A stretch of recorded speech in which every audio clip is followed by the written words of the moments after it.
Good morning, my dollar bimbos. It is I, the villainous valuer of vintage volumes, vying for viewership. Okay, and I am back. This one is another stack of 5 books from the great Channels and Wins. I think he's got a thing coming up. I want to say it's Punk Rock Mini Golf on June 2nd, which sounds really dumb and awesome, and everyone should go.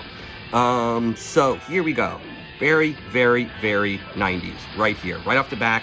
Right off the bat, this is just a corny, like the whole milk commercial thing was very much a 90s thing. Got milk, but this is the, Buffy version. Very, very 90s. Now, what is the comic? Oh, shit, okay, I know this one. So this is DC 1 Million. I actually like this. I feel like this was DC's answer to 2099. Like, they were like, well, we do all this stuff where we go into the future 20 years and we show you what the X-Men are like. And then somebody at Marvel's like, let's go forward 100 years. We'll do 2099. DC sees that and says, fuck y'all, we're going a million. I'm dumping another 998,000 years ahead, right? And they just went to DC 1 million. And I barely, this is Brainiac or Superman or something. Like, this is like the sun became a processor and then villain, and it was very crazy. And it was this idea of it just sort of the absurdity, right? So the whole point is that time accelerates certain paradigms. And so now imagine a million years of this superhero shit happening, and it's just such a different world. It was very cool. I really like this story.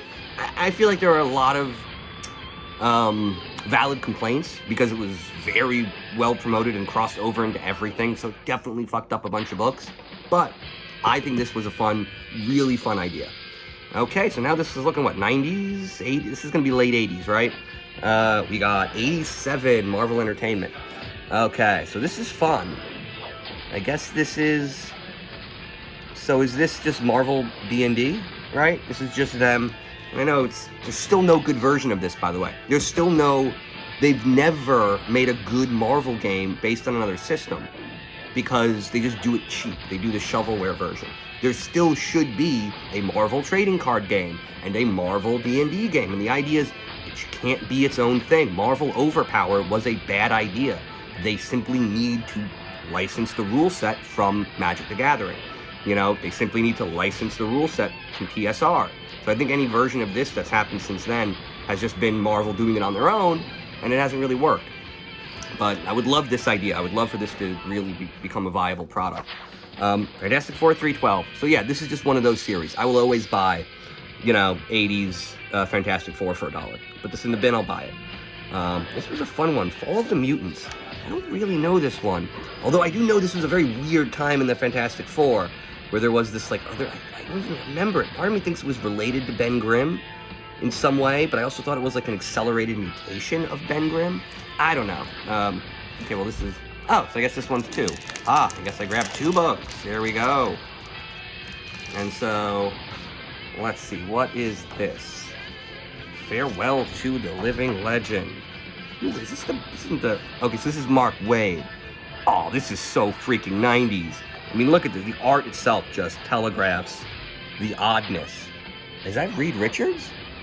I don't know why I think that's Reed Richards, but... No, it's not. It's just some random S.H.I.E.L.D. person. But, I mean, look at this. What the hell? That is some Liefeld nonsense. Okay, so we got 2 of those. Very fun. Nope, I think I know what this is. It would not be a Channels and Wins without this crazy weird shit.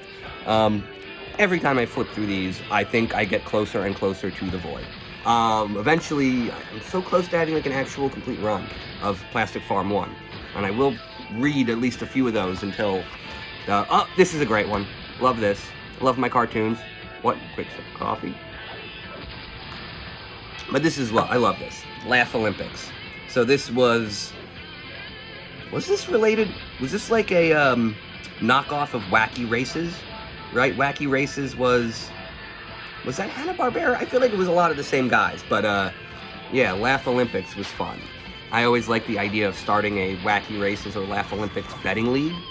you know, and the joke being that, like, all the episodes are 40 years old and everyone knows what's going on, so there's absolutely no reason to ever bet other than to just yell about Muttley and Dick Dastardly getting ripped off. Because, quite frankly, Muttley and Dick Dastardly should be winning these, man. They're doing the work. They're always right there at the finish line, right there at the line. And then some schmuck with a chin, you know, one of that good guy who's also the bad guy, or you know, some cavemen come by and they pass them. But I genuinely believe, you know, what is it, Blue Falcon? Is that Blue Falcon and Malamute? Is that a real? I don't know what any of these are anymore. But good times. Love me a good cartoon, you know, tie-in. Here we go. Another great one. Thank you, Channels and Wins. Plastic Farm is terrifying, and every time I just get closer and closer to the edge. Okay, good night and good luck.